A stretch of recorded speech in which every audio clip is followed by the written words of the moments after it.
കുറേ നാളുകളായി സോഷ്യൽ മീഡിയയിൽ കാണപ്പെടുന്ന ഒരു പോസ്റ്ററാണ് ഇപ്പോൾ നിങ്ങൾ കാണുന്നത്.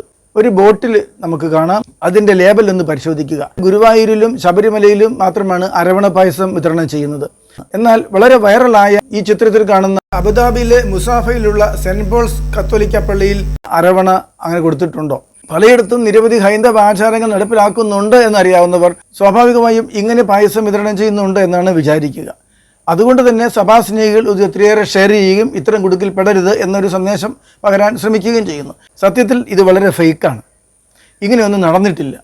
ഈ പള്ളി ഒന്ന് നോക്കുക.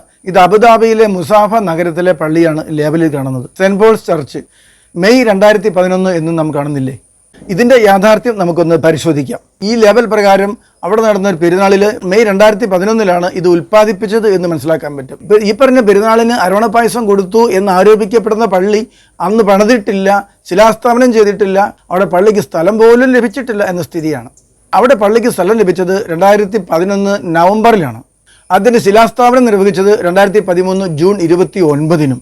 2011 പള്ളി ഇല്ല. അതുകൊണ്ട് തന്നെ ഇത് സഭയെ അവഹേളിക്കാൻ വേണ്ടി കൃത്യമായി പ്ലാൻ ചെയ്ത് നിർമ്മിച്ചതാണെന്ന് നമുക്ക് ഉറപ്പാക്കാം. ഇത്തരം പ്രചാരണം സഭാസ്നേഹികൾ മാത്രമല്ല, സഭ വിരുദ്ധരും ചെയ്യാറുണ്ട്.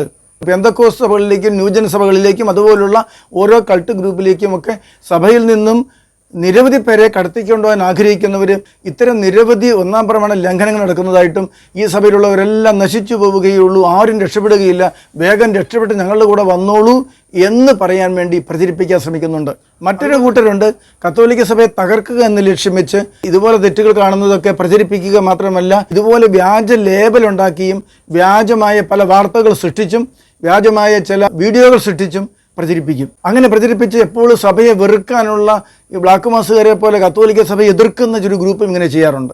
സഭ അത്ര മോശമാണ്, വഷളാണെന്ന് പരസ്യമായി അവഹേളിക്കാനുള്ള ശ്രമമാണ് നടക്കുന്നത്. നിഷ്കളങ്കരായ സഭാസ്നേഹികൾ ഇതൊന്നും അറിയാതെ ഇതൊക്കെ പരമാവധി ഷെയർ ചെയ്യുകയും ഒരു പ്രതികരണം ഉണർത്തുകയും ചെയ്യുന്നുണ്ട്.